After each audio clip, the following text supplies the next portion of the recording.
আমরা এখন vector triple product সম্বন্ধে জানব। ভেক্টর ট্রিপল প্রোডাক্ট মিন্স তিনটে ভেক্টরের গুণ।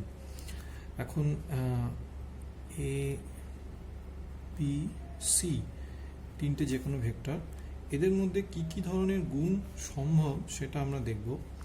ফার্স্ট অফ অল আমি একটা নিচ্ছি A cross B cross C, A dot B cross C, A dot B dot C, আরেকটা A cross B dot C. এখন এই ভেক্টর প্রোডাক্টগুলো আমি যেগুলো লিখেছি সেগুলো কি পসিবল? যেমন প্রথমটাতে দেখতে পাচ্ছি বি ক্রস সি, আমরা জানি ক্রস প্রোডাক্ট সবসময় একটা ভেক্টর প্রোভাইড করে, তাহলে বি ক্রস সি কিন্তু একটা ভেক্টর, তার সাথে আরেকটা ভেক্টর ক্রস প্রোডাক্টে আছে, সো এটা ভ্যালিড, তার মানে এই গুণটা সম্ভব। আর এটাকে আমরা বলবো ভেক্টর ট্রিপল প্রোডাক্ট, কারণ আলটিমেট তিনটে ভেক্টর গুণ করার পর যে লব্ধ ফলটা পাবো সেটাও আলটিমেট একটা ভেক্টর হবে। এক্ষেত্রে যেটা আমি দেখছি সেটা ভেতরে বি ক্রস সি এটা একটা ভেক্টর, কারণ ক্রস প্রোডাক্ট, তাহলে আলটিমেটলি এটা একটা ভেক্টরকে জেনারেট করবে এবং সেই ভেক্টরটার সাথে বাইরে এ ভেক্টর ডট প্রোডাক্টে যেতেই পারে, তার মানে এই প্রোডাক্টটাও কিন্তু ভ্যালিড। এইখানে এসে দেখতে পাচ্ছি যে ভেতরে যে প্রোডাক্টটা রয়েছে সেটা বি ডট সি, মানে স্কেলার প্রোডাক্ট। তো স্কেলার প্রোডাক্ট কখনো একটা ভেক্টর দেবে না, সে তো স্কেলার দেবে, আর স্কেলারের সাথে আরেকটা ভেক্টরের কখনোই প্রোডাক্ট সম্ভব না, সে ডট হোক বা ক্রস হোক। আমরা জানি যে স্কেলারের সাথে একটা ভেক্টরের ডট প্রোডাক্ট বা ক্রস প্রোডাক্ট সম্ভব না, তাহলে এই যে প্রোডাক্টটা আমি লিখেছি সেটা ইনভ্যালিড, এটা পসিবল নয়। সিমিলার ওয়েতে এটাও আমরা দেখতে পাচ্ছি যে এখানেও তাই, ভেতরে ডট প্রোডাক্টের যে স্কেলার পাবো তার সাথে তো বাইরে ভেক্টরের ক্রস প্রোডাক্ট কোনোভাবেই পসিবল নয়, তাহলে এইগুলো পসিবল নয়। তো অনলি পসিবল কেস দুটো, এটা এবং এটা। তার প্রথমটাকে বলবো ভেক্টর ট্রিপল প্রোডাক্ট, এটাকে আমরা বলি ভেক্টর ট্রিপল প্রোডাক্ট। আর কারণ এখান থেকে লব্ধ ফলটা ভেক্টর হবে, আর এটা যেটা পাই সেটাকে আমরা বলি, এটাকে বলছি scalar triple product, scalar triple product. এখন ভেক্টর ট্রিপল প্রোডাক্ট সম্বন্ধীয় আলোচনা এইচএসএস সিলেবাসে নেই, তো এটা আমরা আলোচনা করব না। আমাদের মূলত আলোচনার বিষয় হবে স্কেলার ট্রিপল প্রোডাক্ট, তিনটে স্কেলার ভেক্টরের স্কেলার ট্রিপল প্রোডাক্ট কীরকম হবে। তো সাপোজ আমরা একটা ধরে নিচ্ছি যে এ vector is equal two a1i plus a2j plus a3k, and b vector is equal to b1i plus b2j plus b3k, and c vector is equal to c1i plus c2j plus c3k।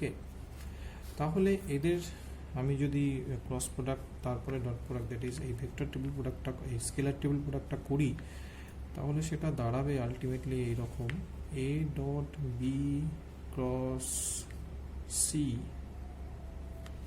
Is equal to ultimately ডিটারমিনেন্টটা, that is a1 a2 a3 b1 b2 b3 c1 c2 c3।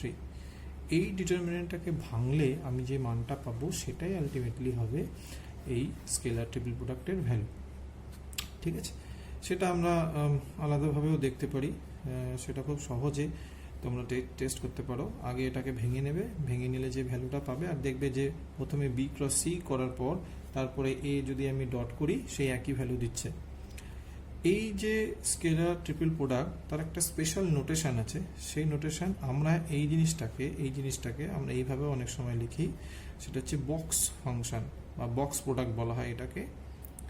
A B C এরকম একটা third ব্র্যাকেটের মধ্যে তিনটে ভেক্টরকে এইভাবে লেখার অর্থ সেটা স্কেলার ট্রিপল প্রোডাক্ট বোঝাচ্ছে। ঠিক আছে, এখন এগুলোর কতগুলো প্রপার্টি আছে বক্স প্রোডাক্টের, কীরকম আমরা বক্স প্রোডাক্টের যে তিনটে ভেক্টর আছে এ বি সি, সেই এবিসি ভেক্টরগুলোকে আমি যদি ক্লকওয়াইজ রোটেট করি, মানে এই রকম এ বি অ্যান্ড সি, এইভাবে যদি আমরা এটাকে রোটেট করি তাহলে দেখতে পারবো যে A dot B cross C আমরা এইভাবে নিয়েছি। তারপরে আবার B dot C cross A এইভাবে যদি নিই সেগুলো সেম ভ্যালু দেবে, মানে B C A, next C A B, C A B. কেন তা এটা খুব সহজেই বোঝা যায়, কারণ এইটা আর এটার মধ্যে কি হয় যে ডিফারেন্স যেটা সেটার কিছুই না। আমরা জানি যে এইটা সমান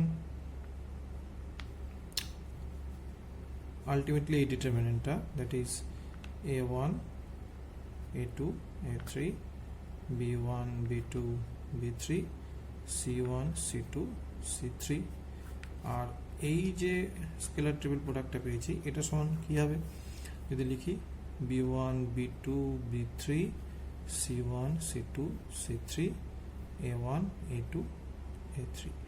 আমরা জানি যে ডিটারমিনেন্টের ক্ষেত্রে একবার রো চেঞ্জ করলে, ইন্টারচেঞ্জ করলে একটা মাইনাস আসে। তো এটার মধ্যে ডিফারেন্স কি দেখা যাচ্ছে, যদি আমি এখান থেকে একবার সেকেন্ড রো আর ফার্স্ট রো ইন্টারচেঞ্জ করি, তারপর আবার সেকেন্ড রো আর থার্ড রো যদি ইন্টারচেঞ্জ করি, মানে প্রথম ইন্টারচেঞ্জে বি1 বি2 বি3টা উপরে চলে যাবে, a1 a2 a3 মিডলে চলে আসছে, নেক্সট চেঞ্জে আবার a1 a2 a3 থার্ডে চলে আসবে, c1 c2 c3 সেকেন্ডে চলে যাবে। তাহলে আমি এই জিনিসটা পাচ্ছি, তাহলে দুবার চেঞ্জ করছি, দ্যাটস ওয়াই দুটো মাইনাস মিলে প্লাস হয়ে যাচ্ছে। তো এরকম এটাকেও যদি আমি আনি দেখবো একই কেস হচ্ছে। তো এটা মনে রাখতে হবে খুব সহজে, যদি আমি ক্লকওয়াইজ এটাকে চেঞ্জ করি, ঠিক আছে, এইভাবে ক্লকওয়াইজ চেঞ্জ করি, তাহলে কোনো চিহ্নের পরিবর্তন হয় না, সবগুলো একই ভ্যালু দেবে। কিন্তু এর মধ্যে যদি কোনো একটাকে রেখে বাকি দুটোকে চেঞ্জ করি তাহলে কিন্তু ভ্যালু চেঞ্জ হবে। মানে সাপোজ আমি এটাকে রাখছি এ বি সি, এইটাকে ফিক্সড রাখলাম, জাস্ট বি আর সিটাকে ইন্টারচেঞ্জ করলাম, দ্যাট ইজ এইটা, তাহলে কিন্তু ভ্যালুর মধ্যে একটা নেগেটিভের ট্রান্সফর্ম হবে। কারণ আমরা জানি সেক্ষেত্রে কি করছি, জাস্ট একটা রো ইন্টারচেঞ্জ হবে, বি আর সি এর যে রোটা সেটা ইন্টারচেঞ্জ করছে, একবার ইন্টারচেঞ্জের জন্য একটা মাইনাস আসবে এখানে, ঠিক আছে। আবার এটাকে আমরা আরো সহজে বোঝাতে পারি, ঠিক আছে। তো সিমিলার ওয়েতে যদি আমি আরো চেঞ্জ করি, সাপোজ এরকম করলাম, বিটাকে ফিক্স রাখছি, এ আর সিটাকে ইন্টারচেঞ্জ করছি, তাহলে সি বি এ এর ভ্যালুর সাথেও কিন্তু আমি আলটিমেটলি একটা মাইনাস এখানে চলে আসবে। তাহলে আমাকে এটা খেয়াল রাখতে হবে, যদি রোটেশনালি সবগুলো চেঞ্জ হয় তাহলে কোনো সাইনের পরিবর্তন হবে না, কিন্তু যদি একটা ভেক্টরকে ফিক্স রেখে বাকি দুটোকে আমরা ইন্টারচেঞ্জ করি তাহলে কিন্তু একটা নেগেটিভ সাইন চলে আসবে, সেটা ডিউ টু দিস এই রিজনের জন্য। তো এটা একটা ডট প্রোডাক্টের প্রপার্টি। এবার আমরা চলে আসবো যে স্কেলার ট্রিপল প্রোডাক্টের জ্যামিতিক তাৎপর্য, জিওমেট্রিক্যাল সিগনিফিকেন্স, সেটা একটু বিচার করি। একটা প্যারালেলোপিপেড মানে একটা আয়তঘন যদি আমরা নিই, একটা আয়তঘন,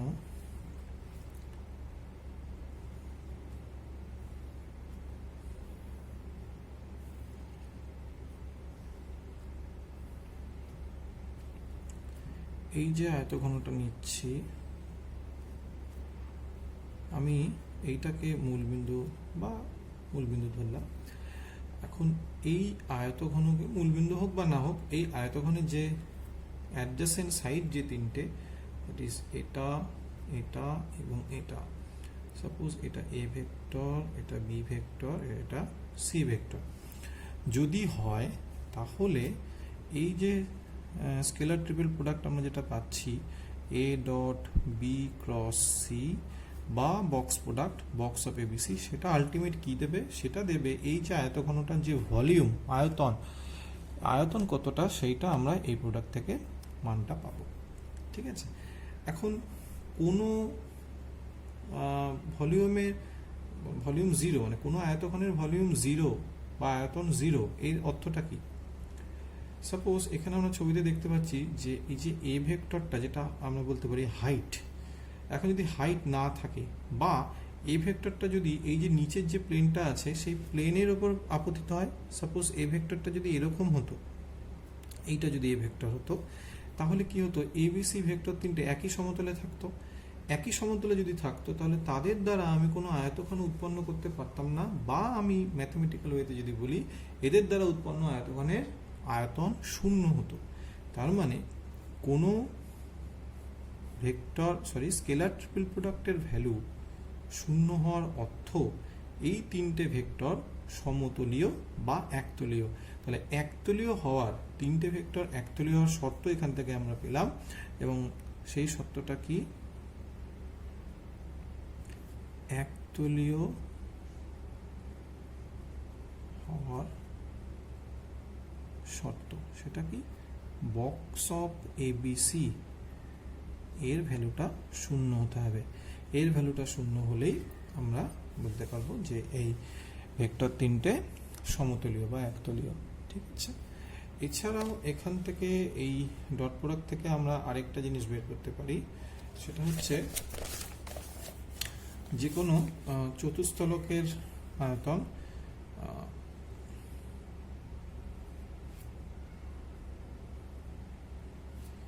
এইটা যদি একটা চতুস্থলক হয় এবং এই যে ভেক্টর তিনটে এ বি এবং সি যদি হয়, তাহলে এই চতুস্থলকের আয়তন হবে 1/6 of box ABC.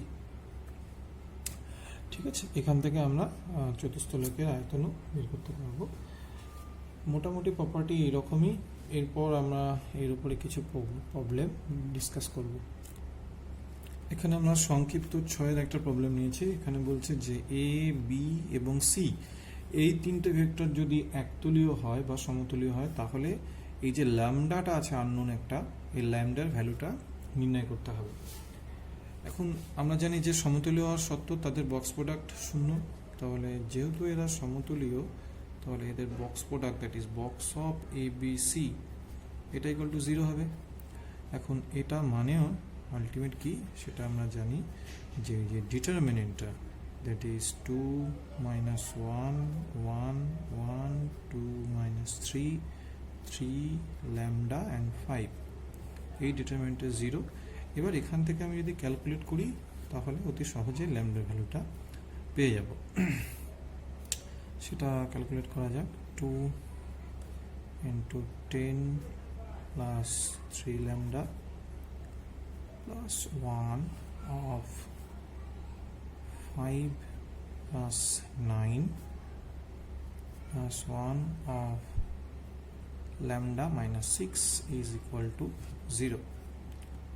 That means 20 plus 6 lambda, 5 plus 14 plus lambda minus 6 is equal to 0. 7 lambda of 28 plus 28 is equal to 0. That means lambda is equal to -4. তাহলে ল্যামডার ভ্যালুটা আমরা এখান থেকে পেয়ে গেলাম -4। এই চ্যাপ্টারের অঙ্ক খুবই সহজ। আরও একটা এক্সাম্পল আমরা নিচ্ছি। নেক্সট আমরা একটা প্রবলেম নিয়েছি, সেটা 10-এর একটা প্রমাণ করতে হবে যে this is equal to this. এখন আমরা LHS থেকে স্টার্ট করছি। ফার্স্ট অফ অল আমি নর্মাল যে ডট প্রোডাক্টের গুণ আছে এটা দিয়ে সেটা গুণ করে দিচ্ছি, তার মানে এ দিয়ে প্রত্যেকটার সাথে গুণ হবে। তো এ ডট পুরোটাকে একসাথে রাখছি। আচ্ছা, এ প্লাস বিটাকে আগে রাখি, প্লাস বিটাকে আগে আমরা রাখলাম ডট, ভেতরে যে ক্রস প্রোডাক্ট সেটা আমরা যাচ্ছি। বি এর সাথে সি ক্রস করলে তাহলে B cross C, next plus B cross A. খেয়াল রাখতে হবে অর্ডার কিন্তু সেম রাখতে হবে। নর্মাল গুণ আর ক্রস প্রোডাক্টের মধ্যে কিন্তু এটাই মানে পার্থক্য। আমরা নর্মালি বীজগণিতের ক্ষেত্রে এ ক্রস এ ডট বি করে দিলাম, কিন্তু ভেক্টর প্রোডাক্টের ক্ষেত্রে A B R B cross এ দুটো কিন্তু আলাদা, এটা খেয়াল রাখতে হবে, অর্ডারটা যেন সেম থাকে। নেক্সট বি দিয়ে দুটো হয়ে গেল, নেক্সট সি দিয়ে, সি ক্রস সি সেম ভেক্টরের ক্রস প্রোডাক্ট কিন্তু সবসময় 0 হয়। তো সি ক্রস সি এটা 0 হয়ে যাবে, তো এটা কোনো ভ্যালু দেবে না। নেক্সট সি ক্রস এ প্লাস সি ক্রস এ থাকলো। এবার এ দিয়ে প্রত্যেকটাকে আমি ডট প্রোডাক্ট করছি, তাহলে A dot B cross C, next A dot B cross A, আর plus B dot B cross C, sorry সবগুলো হলো না, এ দিয়ে একটা দুটো, এ দিয়ে আরেকটা বাকি আছে, A dot C cross A. Next B দিয়ে B dot B cross C plus B dot B cross A, next B dot C cross A. এখানে আমি একটা জিনিস একটু বলতে ভুলে গেছি, সেটা হচ্ছে যে বক্স প্রোডাক্টের ক্ষেত্রে যে কোনো দুটো ভেক্টর যদি সেম হয়ে যায়, that is A A C বা এ বি বি বা এ বি এ, যাই হোক না কেন, বক্স প্রোডাক্টে তিনটে ভেক্টরের মধ্যে যদি দুটো ভেক্টর সেম হয়ে যায় তাহলে এই সবগুলোই 0 ভ্যালু দেবে। কেন? কারণ আলটিমেট আমরা জানি যে এটা যে ডিটারমিনেন্টটা প্রোভাইড করছে সেই ডিটারমিনেন্টের দুটো রো যদি আইডেন্টিক্যাল হয়ে যায়, এক হয়ে যায়, তাহলে সেই ডিটারমিনেন্টের ভ্যালু 0 হয়। তো সেই রেসপেক্টে এই সমস্তগুলো 0 ভ্যালু প্রোভাইড করবে। এখানে আমরা দেখতে পাচ্ছি যে প্রথমটা A dot B cross C, তার মানে এটাকে যদি আমি বক্স প্রোডাক্টের আকারে লিখি, এটাকে লিখতে পারবো এ বি সি। ওকে, নেক্সট এটাকেও যদি আমি বক্স প্রোডাক্টের আকারে লিখি তাহলে এ বি এ, নেক্সট পরেরটা এ সি এ প্লাস পরেরটা হয়ে যাচ্ছে B B C plus B B A, and next B C A। তাহলে এই যে বক্স প্রোডাক্টগুলো, এটা এটা সব এগুলো 0 হয়ে যাবে, 0 হয়ে যাবে, পড়ে থাকবে আলটিমেট এটা আর এটা। এখন প্রথমটা ঠিক আছে, ABC, এটাকে আমরা রাখলাম। আর আমরা জানি যে ক্লকওয়াইজ যদি রোটেট করি তাহলে ভ্যালু চেঞ্জ হয় না, দ্যাট ইজ বি সি এ বা সি এ বি বা এ বি সি, ঠিক আছে, একই ভ্যালু। তাহলে বি সি এর জায়গায় আমি লিখতে পারি A B C, A B C. Ultimately 2 box A B C, that is 2A dot B cross C. Okay, so RHS proved. এই ধরনের অঙ্কগুলো আমাকে এইভাবে বক্স প্রোডাক্টের প্রপার্টি লাগিয়ে ক্যালকুলেট করে করতে হবে। নেক্সট আরেকটা এক্সাম্পল আমরা নিচ্ছি।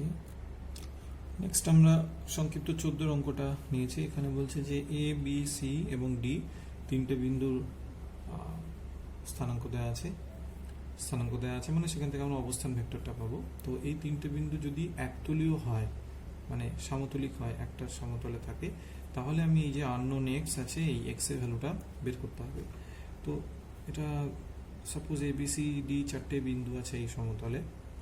এখন 4টে বিন্দু সমতলে থাকার অর্থ আমি এইভাবে বলতে পারি যে এ থেকে এই 4টে বিন্দু এ বি সি ডি এইভাবে আছে, সেখান থেকে আমি এভাবে বলতে পারি যে A B vector, AC vector এবং এডি ভেক্টর, এই তিনটে ভেক্টর এক সমতলে আছে। একই ব্যাপার, বিন্দু চারটে সমতলে এক সমতলে থাকা মানে এই ভেক্টর তিনটেও একই সমতলে থাকবে, আর একই সমতলে থাকলে তাদের বক্স প্রোডাক্ট শূন্য হবে। তো সেখান থেকে আমি এক্স এর ভ্যালুটা বের করতে পারি। তো ফার্স্টে আমরা কি করব, চারটে এই যে তিনটে ভেক্টর আছে এখানে এ বি এসি অ্যান্ড এডি, এগুলো অবস্থান ভেক্টরগুলো বের করে নেব। তো এবি ভেক্টর সমান কত হবে, খেয়াল রাখতে হবে এই যে এই ভেক্টরের স্থানাঙ্ক 3 2i, তার মানে এই ভেক্টর অবস্থান ভেক্টর কত হবে, এই বিন্দুর 3i 2j প্লাস কে। তো similarly AB, that means B minus A, B থেকে এ বাদ দিই, যদি বাদ দিই তাহলে 4 minus 3 that is only i x plus x minus 2 of j 5 minus 1 that is 4. Similar ওয়েতে এসি আমরা বের করব। এসি যখন বের করব তখন সি বিন্দুর অবস্থান ভেক্টর থেকে এই বিন্দুর অবস্থান ভেক্টর বাদ দেব, that is 4 minus 3 i 2 minus 2 0 minus 2 minus 1 that is minus 3k and AD is equal to D minus A, that is 6 minus 3 3i 5 minus 2 3j and minus 1 that is minus 2k. ঠিক আছে, যেহেতু AB AC এবং AD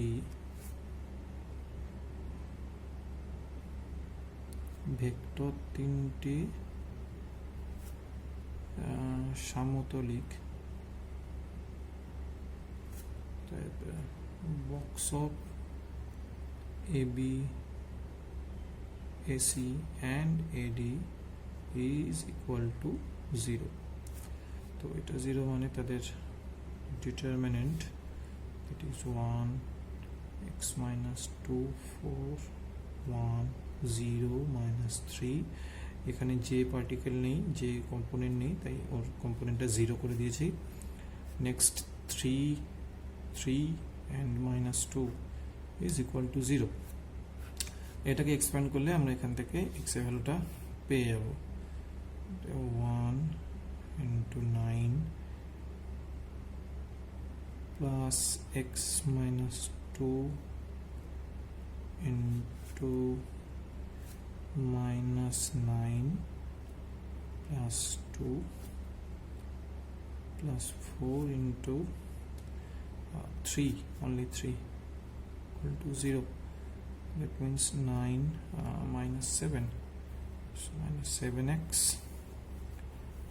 plus 14 plus 12 is equal to 0. That is 28 35, 7x is equal to 35, that means x is equal to 5। ঠিক আছে, তো এখান থেকে আমরা x এর ভ্যালুটা সহজে পেয়ে গেলাম। এই চ্যাপ্টারে বেশি অঙ্কও নেই, যে 2-3টে টাইপ ছিল আমি করে দিলাম, বাকি অল্প অঙ্ক আছে, তোমরা সেগুলো সহজেই করে নিতে পারবে।